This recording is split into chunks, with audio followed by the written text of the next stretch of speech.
제가 이렇게나 엄마 말 잘 듣는 효자와 결혼한 줄은 몰랐네요. 이혼하고 나서 제대로 깨닫습니다. 무슨 말이냐고요? 제 기막힌 이야기 한번 들어봐 주시면 감사하겠습니다. 저는 이혼했어요. 이혼녀 된 지 한 9개월 정도 되었고, 다행인지 전 남편과는 아이가 없어서 저 하나 마음 정리 잘 하면 될 일이네요. 저는 약사입니다. 번화가는 아니지만 서울 한 골목에 약국을 낸 지 5년 정도 되었어요. 약대 졸업하고 폐의 약사로 몇 년 일하다가 큰 맘 먹고 개국을 했죠. 대출도 좀 많이 받았지만 운 좋게도 제가 운영하는 약국이 엄청 잘 되어서 폐의 약사를 고용해야 하는지 고민할 정도로 문전성시를 이루었죠. 제가 아무리 바빠도 고객 한 분 한 분 눈 마주치며 정성껏 설명을 해드리는 게 감사하게도 입소문이 났는지 멀리서도 찾아와 주시는 단골 고객분들이 정말 많습니다. 임대료 등 고정 지출 비용 제외하고도 제법 수익을 많이 냈고요. 제 월 순이익은 적게는 800만 원, 많게는 1000만 원 이상 정도입니다. 주변에 큰 병원도 없고 작은 병원 2-3개인데 이 정도면 진짜 순이익 진짜 많이 남기는 편입니다. 많이 바쁘죠. 그래도 요령껏 혼자 잘 운영해 왔습니다. 3년 전 제 약국에 다리를 절뚝거리며 어떤 남자분이 들어왔습니다. 자전거를 타다가 연석에 걸려서 넘어지셨다며 타박상과 상처를 치료할 수 있게 약을 좀 달라고 하시더군요. 피가 많이 흘렀고 한눈에 봐도 많이 아파 보여서 바로 응급실 가셔야 한다고 하니 모처럼 쉬는 연가인데 병원에서 시간 낭비할 수 없다며 대충 치료하겠다고 우기시더군요. 제가 일단 급한 대로 처치를 도와드렸고 엑스레이라도 찍어보셔야 한다고 우겼습니다. 그 모습에 그 남성분이 뭔가 감동을 받으셨나 보더라고요. 그 다음날 꽃을 들고 찾아오셔선 어제 치료 감사하다며 저에게 연락처를 주시더군요. 그렇게 저희 인연이 시작되었습니다. 제 약국 근처 오피스텔에 살면서 중견기업 다니는 저보다 1살 연하의 남자였고 저희는 보통의 연인들처럼 그냥 잘 사귀었습니다. 저도 성격이 무난한 편이고 남자도 자상하고 사귀면서 별다른 문제점도 없어 보였거든요. 2년 정도 사귀면서 정도 많이 들었고 특히 남자 쪽에서 결혼을 서두르셨습니다. 저도 남친 부모님을 2번 만나 뵈었는데 아버님은 조선업 쪽에서 일하시다 이제 막 은퇴하신 지 얼마 안 되셨고 어머님은 평생 전업하셨다고 하더라고요. 굳이 조건을 따지고 싶진 않았지만 저희 친정이 남친 쪽보다 2배 정도 경제적 사정이 넉넉했고 남편보다 제가 훨씬 벌이가 좋았지만 남편도 정년이 거의 보장되는 직업이었기에 그런 점을 생각해서 부모님이 허락해 주셨습니다. 아래로 여동생이 하나 있는 저와는 달리 남친은 외동이었고 그래서 그런지 부모님의 사랑을 듬뿍 받으며 자란 것 같더라고요. 애교도 많았고요. 아무튼 그런 남친과 수월하게 결혼했고 신혼집은 양가 부모님께 손 벌리지 말자고 둘 다 합의해서 서로 번 돈 반반 정도 부담해서 적당한 신혼집에서 행복한 결혼을 시작하게 되었습니다. 남친은 중견 기업의 대리였고 부서 특성상 야근이 좀 많았습니다. 저와 처음 만나던 그날도 3주 만에 처음으로 쉬는 날이었다고 했고요. 그 생활을 3년 정도는 더 해야 안정적이고 비교적 일하기 쉬운 부서로 발령이 난다고 하더라고요. 그래서 남편은 신혼 때부터 정말 바빴죠. 저는 아침 8시쯤 약국 문을 열고 오후 8시 정도에 닫습니다. 저도 약국에 오래 머물기 때문에 남편이랑 대화 한 번 못하고 3일이나 지나간 날도 몇 번이나 되었어요. 그런 남편을 위해 저는 몸에 좋다는 영양제를 골라 먹이고 남편보다 비교적 시간이 있는 제가 보양식이나 맛있는 야식을 만들어 놓는 등의 내조를 했죠. 저도 약국하느라 너무 바쁘고 힘들었지만 말이에요. 여보, 나 왔어. 자기 왔어? 고생했어. 일하느라 너무 힘들어. 그래, 3년만 더 고생하자. 저희는 이렇게 밤에 2시간 정도 얼굴 보며 대화하고 잠드는 날들이 많았죠. 조금 다른 것은 결혼하기 전에는 그래도 본인 직업에 대해 자긍심도 있고 일하는 것에 대해 불평, 불만은 없었기에 그런 남편의 프로페셔널한 모습이 저는 너무 멋있었거든요. 그런데 결혼하고 나서부터 일이 힘들다고 매일같이 노래를 부르더군요. 그러던 어느 주말 모처럼 남편에게 시간이 나서 오랜만에 시댁에 가게 되었습니다. 안 그래도 어머님이 식사하러 오라고 며칠 동안 성하셨거든요. 시댁에 들어가자마자 어머님이 아이고 얼굴 반쪽 된 것 좀 봐 하시며 버선발로 달려오시더군요. 그렇게 저를 투명 인간 보듯 지나쳐 남편 얼굴을 감싸 안으시더니 거의 울려고 하시는 거예요. 우리 아들 고생해서 얼굴이 반쪽이 됐네 아주. 요즘도 회사에서 그렇게 일을 시켜? 엄마 너무 힘들어 하며 엄마 품에 안기는 남편. 제 앞에서는 그래도 의젓한 모습만 보이려고 하는 남편이지만 이렇게 어머님 앞에서는 영락없는 외동 아들처럼 어리광을 부리곤 했습니다. 장녀인 저는 솔직히 그 모습이 잘 적응되진 않았지만 집마다 분위기가 다르니까요. 그냥 귀여운 외동아들 애틋하게 여기시나 보다 생각했죠. 솔직히 결혼 때는 이런 모습을 최대한 자제하신 듯해서 모자 사이가 이 정도인 줄은 몰랐습니다. 그래서 제가 우스갯소리로 남편에게 말한 적도 있어요. 난 자기가 이렇게 새끼 강아지처럼 어머님 따르는 사람인지 몰랐어. 그전에는 안 그랬잖아. 자기도 인정하지? 아니 엄마가 평소대로 하면 여보 도망갈 거라고 그러지 말라고 하시잖아. 뭐? 그게 무슨 말이야? 엄마도 다 알지. 젊은 여자들이 시어머니 불편하게 생각하는 거. 뭐야, 그럼 연기한 거였어? 연기라기보다는 현명하게 대처한 거지. 아니 그렇다고 이게 문제될 건 또 아니잖아? 그치? 하며 특유의 애교를 떨며 대화 주제를 바꾸는 남편이었습니다. 맞아요. 남편 말대로 모자 사이가 좋은 게 저한테 피해가 되는 것도 아니고 하나뿐인 아들 그렇게 사랑하시는 건 당연하잖아요. 그냥 좋게 생각했습니다. 다만 결혼하고 시간이 지날수록 저를 좀 투명인간 취급하신다는 느낌이 있어서 슬슬 기분이 언짢아지려던 참이었죠. 남편과 시댁에서 식사를 하는 내내 어머님은 다른 날보다 유독 남편을 더 챙기며 불쌍한 우리 아들 얼마나 고생하길래 얼굴이 이렇게 됐어 하시며 남편 얼굴이며 손을 연신 쓰다듬곤 삼계탕 살을 발라서 남편 밥그릇에 주시기 바쁘셨습니다. 진짜 민망하더라고요. 그리고 솔직히 남편이 살이 진짜 빠진 것도 아니고 제가 잘 챙겨 먹여서 그런지 오히려 살이 조금 쪘거든요. 요즘은 전보다 퇴근도 빨리 하게 됐고요. 어머님, 그래도 3년만 고생하면 이제 좀 편한 부서로 발령난대요. 너무 걱정 마세요. 그 말에 저를 확 째려보시더니 차갑게 말씀하시는 겁니다. 편한 직장이 어디 있니? 너처럼 혼자 일하는 사람은 직장 생활 하는 사람 절대 이해 못한다. 봐봐, 얘 반쪽이 됐잖아. 넌 얘가 딱하지도 않니?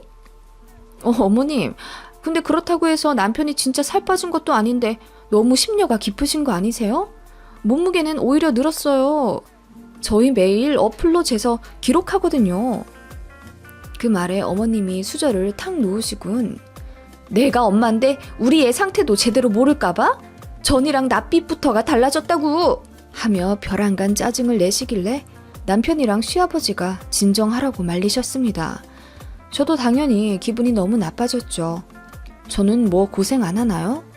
아무리 어머님 자식이지만 그렇게 시댁에서 대놓고 차별 아닌 차별을 받으니 너무 심란하더라고요.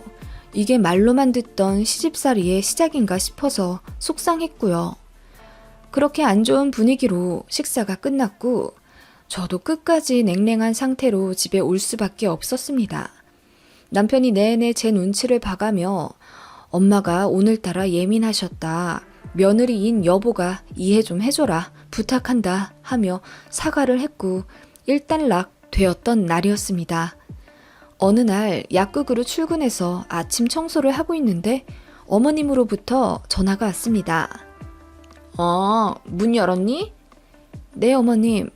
아침부터 무슨 일이세요? 우리 아들 오늘은 몇 시에 출근했니?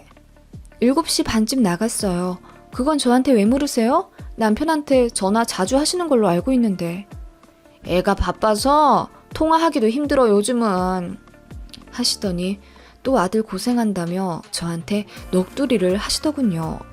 정말 어머님 얘기만 들으면 저는 뭐 약국 날로 먹으며 일도 안 하고 편하게 돈 버는 사람 같고 남편은 고생 개고생하는 불쌍한 근로자인 줄 알겠어요. 아무튼 어머님 말씀에 저도 이번에는 발끈해서 어머님, 저도 힘들어요. 약국에 진상도 많이 오고요.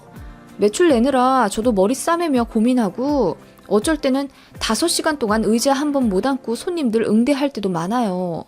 약국이 저한테는 전쟁터예요. 저번에 약국 오셔서 보셨잖아요. 저 바쁘게 일하는 거. 그래도 네가 사장으로 있는 거랑 우리 아들처럼 누구 밑에서 일하는 거랑 또 다르지 그게. 어머님, 그래서 저한테 무슨 말씀을 하고 싶으신 거예요? 남편 더 잘 챙겨주라는 말씀인가요? 그거라면 저도 충분히 노력하며 잘 해주고 있어요. 나는 네가 돌직구 날려서 참 좋다. 그래, 말이 나왔으니 하는 말인데 너 월 매출도 높고 거의 2사람 월급 이상 벌지 않니? 네, 지금은 그렇죠. 언제 매출 떨어질진 모르지만. 굳이 우리 아들이 일을 해야 하나 싶어서 말이야. 나는 줄곧 그렇게 생각해왔어. 너도 아침에 문 열고 청소하고 그러는 거 힘들잖아. 그거 우리 아들 시키고 1시간 더 자고 약국 나와. 어떠니? 네? 청소하는 거 전혀 안 힘든데요? 그럼 남편을 퇴사시키라는 말씀이세요? 그래. 어차피 네 반도 못 버는데 뭐하러 죽을 똥 살똥 회사 다니게 냅두냐. 그냥 관두라고 해. 네가 벌어도 충분하잖니. 어머님, 아무리 그래도 그렇죠. 창창한 나이에 벌써 백수로 살라고요, 남편을? 엄밀히 말하면 백수는 아니지. 약국 문 열어 아침 청소하고 저녁에 너 데리러 가면서 문 닫아주고 그러는 거지. 어머님 말에 제가 너무 벙쪘어요. 그리고 솔직히 진짜 화가 났죠. 그래서 제가 물었습니다. 그럼 남편을 전업주부 시키라는 말씀이세요? 저는 뭐 크게 선입견이 없어서 남자가 주부해도 상관은 없다고 생각하는데요. 지금 아이도 없고 남편이 집에서 집안일만 하기에는 너무 건강하고 젊지 않나요? 제가 어금니를 꽉 깨물며 말씀드리자 어머님이 이러시더군요. 전업주부? 야야, 고추 떨어진다. 남자가 뭔 집안일이야, 집안일은. 그거는 좌우간 여자가 하는 게 맞긴 하지만 뭐 우리 애가 일 안 하면 집안일 도와줄 수는 있겠지. 네? 어머님, 말씀 듣자 하니 너무 심하시네요. 그냥 제가 뼈 빠지게 일하고 남편을 푹 쉬게 하라는 말씀을 이렇게 돌려서 하시는 거죠? 그 말에 어머님이 당황하시며 그런 것까진 아니라 하시곤 전화를 급히 끊으시더군요. 하루 종일 황당해서 그날 약국 일을 어떻게 했는지 기억도 잘 안 납니다. 그날 집에 온 남편과 많이 싸웠습니다. 남편은 그냥 본인 어머니가 본인이 걱정돼서 엄마로서 하는 말이라며 저더러 신경 쓰지 말라고 하더군요. 저는 앞으로 어머님한테 계속 이런 말 듣고 싶지 않다고 남편한테 제대로 정리하라고 했죠. 앞으로 고부 갈등 더 심해지게 하고 싶지 않으면 남편이 중간에서 잘해야 하는 거다. 그 스트레스가 남편한텐 안 올 것 같으냐 등등 화를 냈더니 알겠다고 하더군요. 그 이후로 어머님 전화도 안 왔고 남편도 잠잠했습니다. 남편이 알아서 어머님께 잘 말씀드리고 중재한 줄 알았죠. 그런데 어느 날 남편으로부터 청천벽력 같은 말을 듣게 됩니다. 그날따라 남편이 새벽까지 게임을 하더군요. 다음 날 6시 반에는 일어나야 하는 사람인데 새벽 2시까지 게임을 하고 있으니 제가 그 소리에 깨서 남편에게 뭐라고 했습니다. 이렇게 늦게까지 게임하면 내일 출근은 어떻게 하냐고 했더니 알아서 한다고 하더군요. 그렇게 3시까지 하는 것 같았는데 아침에 제가 알람 소리에 일어나니 옆에 남편이 자고 있었습니다. 이미 씻고 출근 준비해야 할 남편인데 그렇게 퍼질러 자고 있으니 제가 안 놀라겠어요? 여보, 일어나. 어제 늦게까지 게임하더니 알람 못 두고 자는 거야? 안 일어나도 돼. 뭐? 뭐야, 월차 냈어? 아니, 나 퇴사했어. 그 말이 농담인 줄 알고 제가 피식 웃으며 뭐야, 월차 냈으면 미리 말을 하지 하고 일어나 씻으러 가는데 남편이 뒤에서 그러더라고요. 진짜야, 퇴사했어. 너무 힘들어서 굳이 다녀야 되나 싶더라고. 그 말에 제가 정색을 했죠. 뭐? 그게 진짜야? 뭐야, 나한테 상의도 없이. 당신 돈도 많이 버는데 내가 굳이 몸 축내가면서 일해야 하나 싶잖아. 엄마 말이 틀린 것도 아니고. 뭐? 엄마? 어머님이 관두라고 하셨어, 당신한테? 남편 말은 이러했습니다. 그전부터 본인한테 누누이 말하셨다고 합니다. 회사 관두라고. 부인이 돈을 많이 버는데 굳이 일을 해야 하냐는 겁니다. 남자 여자 바꿔서 생각하면 남편이 집에 있는 거 말이 안 되는 것도 아니라며 너무 황당해서 아침에 그렇게 싸우게 되었고 그때부터 전쟁이 시작되었습니다. 남편은 그렇게 하루아침에 백수가 되었고 시어머니는 제 전화를 받지 않았습니다. 남편이랑 엄청 싸웠죠. 남편은 그렇게 집에 있으면서 빨래 한 번 안 하고 본인이 먹은 그릇도 설거지 하지 않은 채 싱크대를 어질러 놓고선 퇴근한 저를 맞아주었죠. 진짜 간만에 휴식이라며 새벽 3, 4시까지 게임을 했고 제가 출근한 때는 눈도 제대로 못 뜨며 침대에서 일어나지도 못했습니다.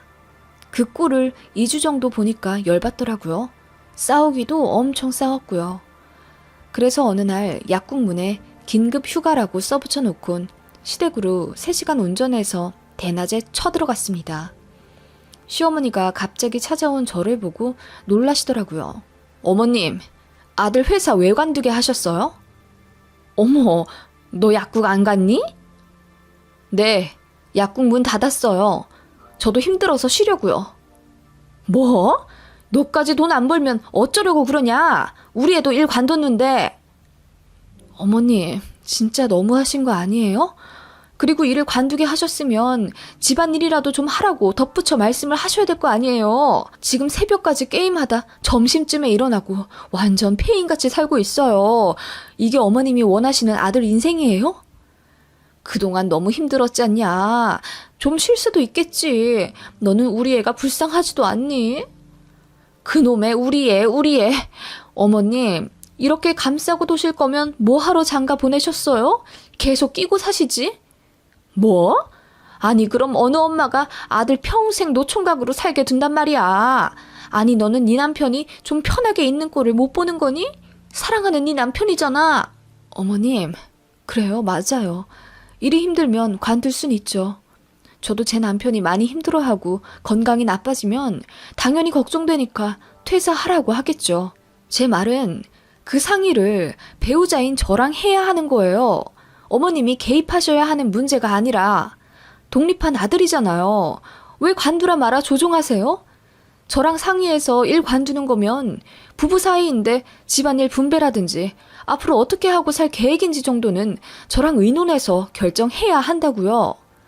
제가 말하자 어머님이 아무 말 못하시군 그저 애가 힘들어 하니까 만 반복하시더군요.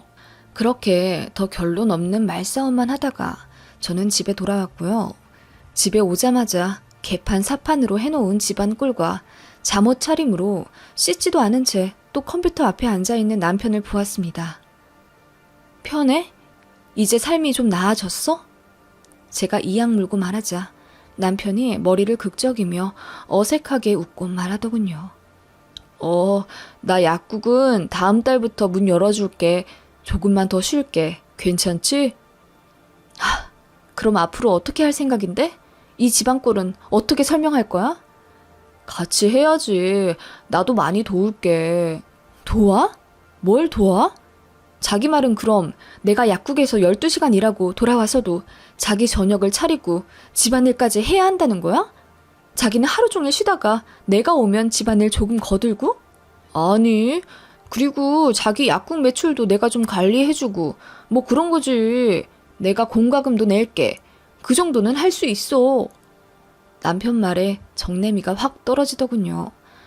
자기 엄마 말 듣고 저랑 상의도 없이 홀라당 회사 관둬버린 남편이랑 제가 무슨 이유로 100년 해로를 꿈꾸며 살겠어요?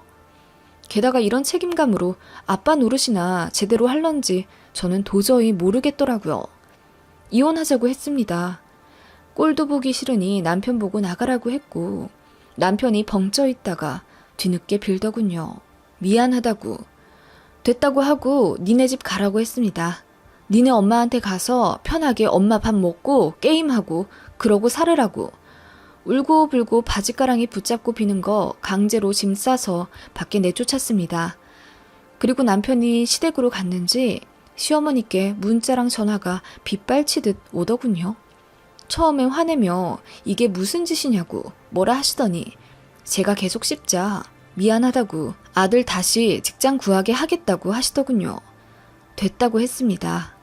아들 또 힘들어하면 관두고 집에 있게 하실 거면서 뭐하러 그런 수고를 하시냐고 그냥 평생 끼고 사시면서 아들 우쭈쭈 해주시라 했습니다. 그렇게 한 석 달을 싸웠고 어느새 이혼을 위한 싸움은 친정에서도 도와주셔서 그야말로 진흙탕 싸움이 되었습니다. 친정 부모님이 그야말로 극대노하셨고 시댁에 불같이 화내셨습니다. 그렇게 이혼을 하게 되었고요. 맘 같아선 위자료도 받게 이혼 소송도 하고 싶었지만 제 심적인 고통과 수고와 맞바꾸고 싶진 않아 그냥 적당히 협의 이혼했습니다. 그냥 가져온 신혼집 자금만 그래도 반씩 나눠 가져왔고 그 일이 반년은 되어서야 마무리되었습니다. 그 과정에서 남편은 내내 저에게 매달렸습니다. 자기가 정말 잘못 생각했다며 엄마랑 연락도 안 하고 살 의향도 있다며 저에게 돌아오고 싶다 난리더군요. 재결합을 할 수만 있다면 어떻게든 할 테니 제발 마음 좀 돌려달라 울고 불고 빌었습니다. 약국에도 그 집 꼴로 찾아오는 거 제가 몇 번 소독약 뿌려가며 내쫓았더니 그 다음부턴 안 오고요. 시어머님은 이혼 과정에서 딱 한 번 배웠는데 저한테 기어 들어가는 목소리로 정말 네가 이해 좀 해주면 안 되겠냐? 정말 우리 아들 이혼남 만들 생각이야? 회사도 관뒀잖아. 불쌍하게 생각해서 이혼 얘기는 좀 걷어주거라. 하시길래 그러게 저 없으면 어쩌려고 아들을 퇴사하라고 부추기셨어요? 그리고 이혼남 만든 건 어머님이시잖아요. 아직도 모르세요? 하며 톡 쏘듯 내뱉고 지나쳐 버렸습니다. 아무튼 그렇게 저는 다시 솔로가 되었고 그동안 이혼 준비하며 살짝 소홀했던 약국을 다시 열심히 운영하고 있습니다. 눈물도 많이 났었는데 지금은 괜찮고요. 처음엔 이혼한다고 놀라셨던 친정에서도 제 편 들어주시며 잘했다고 하시며 외로운 마음이 들면 본가 들어와서 지내라고 하셨습니다. 그것도 생각 중이고요. 아무튼 저는 이렇게 이혼했네요. 지금 생각해도 황당하지만 시간 더 끌지 않고 이혼해서 한편으로는 다행이라고 생각합니다. 시간 지나면 더 하면 더 했지 덜 하진 않을 것 같은 모자 사이였으니까요. 제 이혼 이야기 들어주셔서 감사합니다.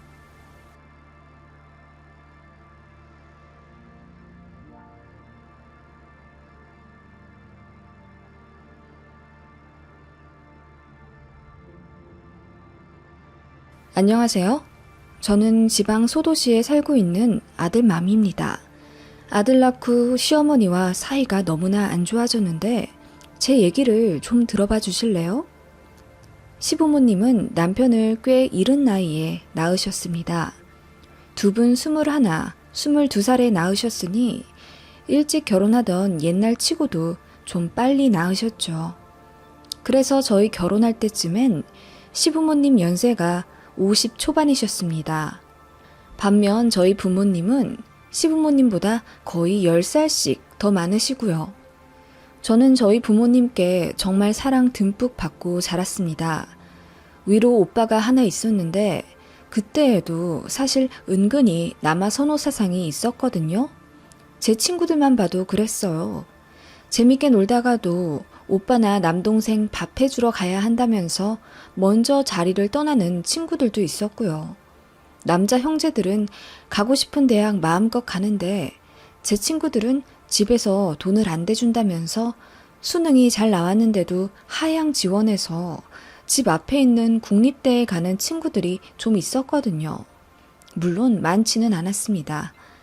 저는 집에서 남녀 차별이란 거 겪어보지도 않았고 오히려 더 사랑을 받았으면 받았지 부당한 차별은 받은 기억이 없네요. 저희 부모님부터 모범을 보이시며 밥도 같이 차리셨고 집안일도 두 분이 번갈아 가며 하셨습니다. 저희 낳고 몸이 많이 약해진 엄마를 위해 아빠가 자처해서 집안일을 하시고 주말에는 저희 데리고 캠핑이나 아빠 친구들 모임에 데리고 가서 엄마를 쉬게 해주셨어요.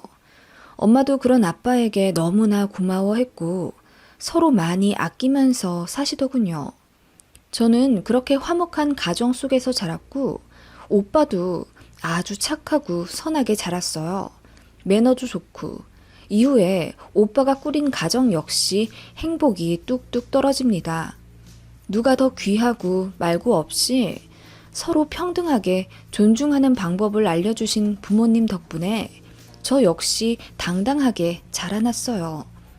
그래서인지 공부도 잘했고 일찌감치 진로 정해서 공부하고 나름 전문직 직업을 갖게 되었어요. 그러다가 2년쯤 사귄 남자친구와 결혼을 하게 되었죠. 좋았어요, 모든 게. 저도 은연중에 저희 아빠 같은 사람을 남자의 기준으로 생각했는지 가부장적이지 않고 자상한 사람을 고르게 되더라고요. 바로 제 남편이 그러했습니다. 사귀면서 제 속 한 번 썩인 적 없고 참 다정한 사람이기에 연애도 행복하게 했고 결혼도 무난하게 성사했어요. 근데 제가 결혼에 대해 너무 환상이 있었나 봅니다. 결혼은 남편만 보고 하는 게 아니라 시댁이 참 중요하더라고요. 그냥 어느 정도 평범하기라도 하면 더는 바랄 것도 없었겠죠? 그런 면에서 저희 시댁은 딱히 이상할 것이 없었습니다. 저희 시부모님은 결혼 전에는 정말 젠틀하셨거든요. 경남 분들이라 말투도 그렇고 약간 무뚝뚝하긴 했지만 그래도 뭐 예의에 어긋나는 언행은 거의 안 하셨어요.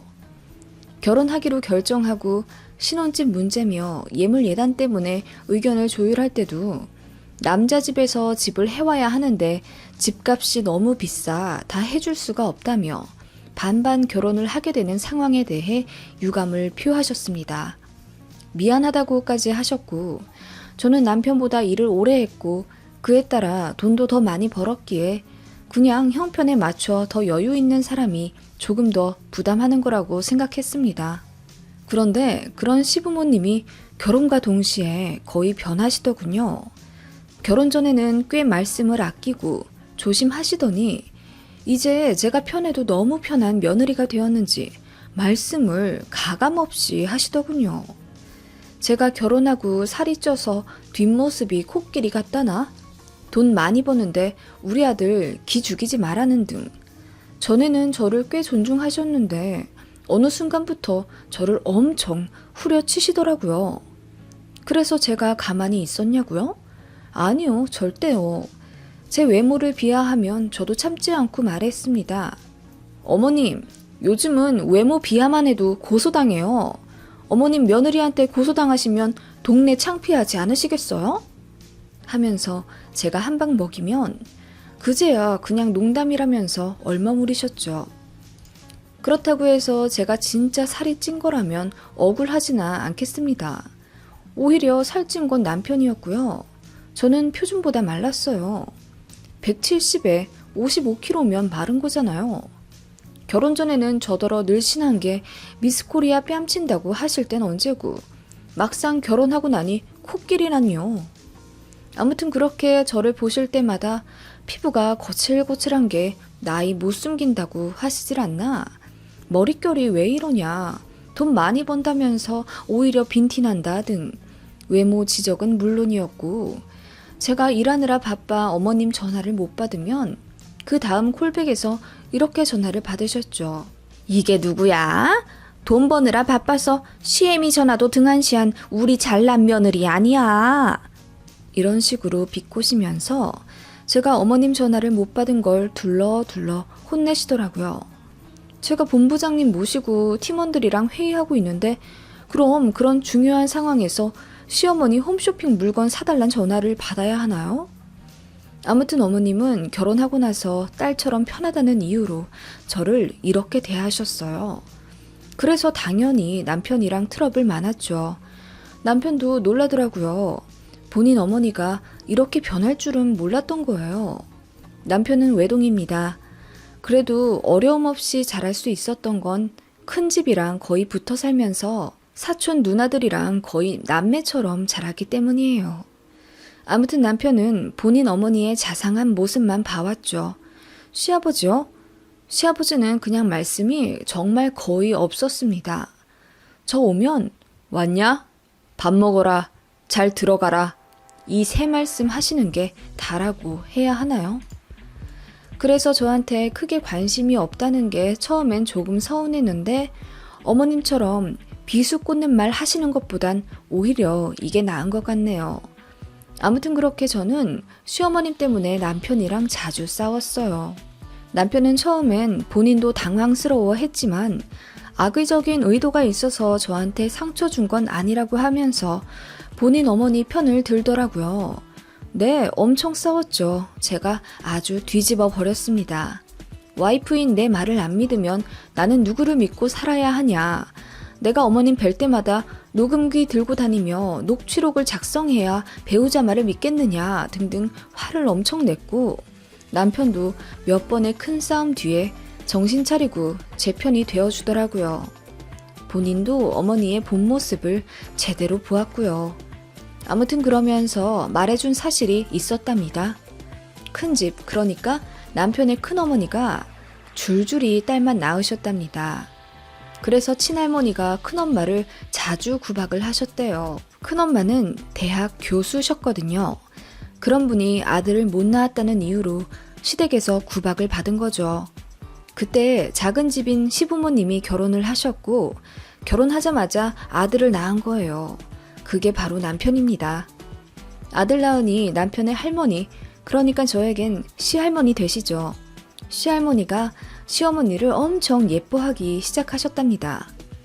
큰엄마보다 상대적으로 집도 어렵고 직업도 변변찮아서 결혼하면서 구박과 차별을 많이 받았던 어머님인데 아들을 낳았다는 이유로 한순간에 교수인 형님보다 윗 레벨이 되는 느낌이 되니 어머님이 정말 행복하셨겠죠. 남편이 그 이야기를 하면서 본인 엄마가 은근히 며느리를 무시하는 이유가 아마 본인도 초반에 시집살이를 당해서였을 거라고 추측하더군요. 그게 합당한 이유는 안 되겠지만 남편도 그렇게 깊게 생각하고 나서 그건 잘못된 거라고 제대로 인식하고 어머님께 큰 소리 내며 제 편을 들더라고요. 그래서 남편이랑은 초반 트러블 이후로 지금까지 사이 좋습니다. 저도 만족하고요. 그 이야기 듣고 나니 큰아버님 댁에 갔을 때 어머님의 행동이 이해가 가더라고요. 집에 들어가자마자 목소리가 엄청 커지시더라고요. 큰어머님은 그런 어머님을 보는 채 만채 하시는 게 딱 봐도 사이가 안 좋아 보였습니다. 그러면서 큰집 딸들에게 니들은 시집 안 가냐? 결혼도 안 하고 살만 찌우니 남자들이 안 좋아하지. 등등 눈살 찌푸리는 소리만 하시며 분위기를 안 좋게 하시더군요. 그때 어머님이 왜 저러나 싶었는데 그런 역사가 있었나 보더라고요. 아무튼 어머님은 그랬습니다. 남편을 낳고 나서 한순간에 대학 교수인 형님보다 신분이 높아졌다고 느낀 게 계기였는지 남아 선호 사상이 심하셨어요. 그게 저희 결혼하고 나서부터 본격적으로 발현되셨고요. 어머님은 남편의 만류에도 아랑곳 않고 신혼인 저희에게 아들 타령을 하셨습니다. 꼭 그걸 남편 없을 때 저랑 어머님 단 둘이 있을 때만 그러셨습니다. 여자는 아들을 낳아야 비로소 시댁에 인정받는다 어쩐다 하시길래 제가 시댁에 꼭 인정받아야 하나요? 저는 지금도 충분히 사회로부터 인정받고 남편이랑 행복하게 결혼 생활하고 있는데요. 그리고 그 인정을 해주는 사람이 누구인가요? 혹시 어머님이세요? 제가 한마디 하자 어머님은 말도 안 되는 궤변을 늘어놓으셨죠. 여자는 출가 외인이야. 아무리 잘나고 아무리 돈 많이 벌어도 한 번 결혼한 이상 죽어도 이 집 귀신이 되는 거지. 밖에서 잘나서 뭐하냐.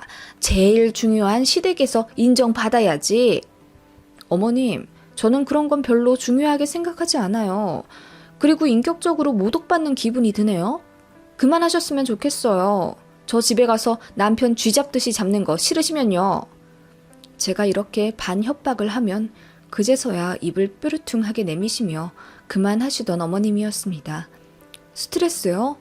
꽤 받았죠. 그래도 뭐 남편이 때마다 어머님께 뭐라고 했고 저도 명절 말고는 이제 시댁에 잘 안 갔으니까요. 일상생활에 지장이 될 정도로는 어머님이 제게 영향력 있진 않았습니다. 남편도 그 점에 대해 충분히 미안하게 생각하고 있었고요. 결혼 초에 일주일에 3번 이상 전화하라고 하시는 것도 제가 알아서 하겠다고 하며 한 달에 1번 정도씩으로 안부 전화 드렸습니다. 그랬더니 처음엔 전화 때문에 스트레스 많이 주시더니 제가 안 하니까 어머님도 포기하시더군요. 솔직히 어르신인데 뭐 사상이 고쳐지시겠어요? 이혼할 것도 아닌데 공생하려면 서로 적당히 합의점을 찾아야겠죠. 아무튼 그렇게 아이 없는 신혼을 3년 정도 보냈고 어머님의 아들 타령도 지치실 때쯤 저는 아이를 갖게 되었습니다. 어머님이 뛸 듯이 기뻐하셨어요. 손주를 엄청 원하셨거든요. 어머님은 역시나 아들이길 바라시며 제게 부담을 주셨고 남편이 불같이 화를 내며 자꾸 그러시면 이제 얼굴도 안 보고 산다고 난리를 쳤습니다. 그래서 좀 잠잠하신 줄 알았는데 어느 날 저한테 전화를 거시더군요. 성별이 언제 나온다고? 12주 정도요. 아마 다다음 주 잘하면 볼 수 있겠네요. 그럼 제일 먼저 나한테 성별 알려줘라. 뭐 볼 것도 없이 아들이겠지만. 그 소리에 제가 화가 나서 그럼 딸이면 어쩌시려고 그러세요? 아들, 딸이 뭐가 그렇게 중요하세요, 어머님은. 건강한 게 최고죠. 어머님 자꾸 아들, 아들 그러시면 저도 이제 못 참아요, 정말. 아니, 그냥 뭐 말이 그렇다는 거지. 아서라, 아서. 스트레스 받지 마라. 손자 놀란다. 하시며 끊으시는데 끝까지 황당하시더라고요. 손자라니. 그런데 며칠 뒤에 또 전화가 와서 이러시는 겁니다. 저기 말이야, 내가 태몽을 꿨는데. 태몽이요? 저희 친정엄마가 이미 꾸셨는데 엄청 큰 호박이 저희 집에 들어가는 꿈이요. 아, 그거 말고 내가 어제 또 꿨는데 말이야. 분홍색 복숭아가 수박만하게 달려있더라고. 깨고 나서 내가 얼마나 놀랐던지. 아, 그러세요? 내가 식은땀이 다 나더구나. 복숭아는 딸이잖아. 게다가 분홍색이 얼마나 선명한지. 그게 왜요? 그럼 딸 태몽인가 하시면 되잖아요. 그게 큰일이라도 되는 것처럼 말씀하세요 또. 내가 꿈이 너무 잘 맞아. 그거는 필시 딸 꿈이야. 어머님, 그럼 딸이겠죠. 저 바빠요. 출산 전에 해놓고 갈 일들이 많았어요. 또 아들 하실 거면 저 전화 끊고 이제 다신 어머님 전화 안 받아요. 예. 아무래도 내가 느낌이 좀 그런데 이번에는 그냥 보내주는 게 어떠냐? 네? 뭘 보내줘요? 주수가 더 지나면 수술하기도 어렵다던데 지금 빨리 수술하는 게... 어머님, 지금 아이를 지우라 말씀하시는 거예요? 저는 깜짝 놀라 소리를 질렀습니다. 딸 태몽을 꿨다고 아이를 지우라는 게 말이 되나요? 정말 화가 머리 끝까지 났고 어머님께 모든 감정을 퍼부어 버렸습니다. 어머님, 자꾸 아들 하시는 거 그래도 어머님 과거에 남편 낳고 인정받아 가치관 변하셨다는 거 짐작은 하고 있었는데요. 자꾸 이러시면 저는 어머님을 미성숙한 분이라고밖에 생각 못해요. 며느리한테 존경받고 싶지 않으세요? 왜 자꾸 이렇게 실망만 주세요? 아니, 나는 너를 위해서. 그게 왜 저를 위한 말씀이세요? 아니, 성별이 대체 뭐가 중요한지 모르겠어요. 아들이면 아들이고 딸이면 딸이에요, 그냥. 만약 딸이었을 때 제가 어머님 말 안 듣고 주스 채워 낳으면 어쩌려고 하셨는데요? 그 한 번 지우는 게 니들 인생에 뭐 그리 큰일이라고. 우리 때는 수술 많이 했어. 아들 가지려고. 어머님! 말이 나와서 말인데 그래. 네가 내 말 무시하고 그대로 딸 낳으면 어쩌려고 그러냐고? 그럼 나도 더는 더러워서 그깟 며느리 안 보고 살아! 하시다가 순간 아차 싶으셨는지 우물쭈물 하시며 아, 그게 아니라 하고 수습하려 하시더군요. 딸 낳았으면 저 안 보려고 하셨다고요? 하, 이제 제가 어머님 안 보겠습니다. 어머님, 저는 며느리이기 전에 사람이에요. 아들 낳는 껍데기가 아니고요. 혹시 뱃속의 아이가 아들이면 그렇게 바라는 아들 손자 이제 영영 못 보시겠네요? 하고 전화를 끊자 어머님이 장문으로 미안하다고 사과하시더군요. 남편도 그 사실 알고 시댁을 뒤집어 놓았다고 하더군요. 그래도 제 맘은 풀리지가 않더라고요. 아무튼 그렇게 시간이 지났고 정기 검진일에 산부인과에 갔어요.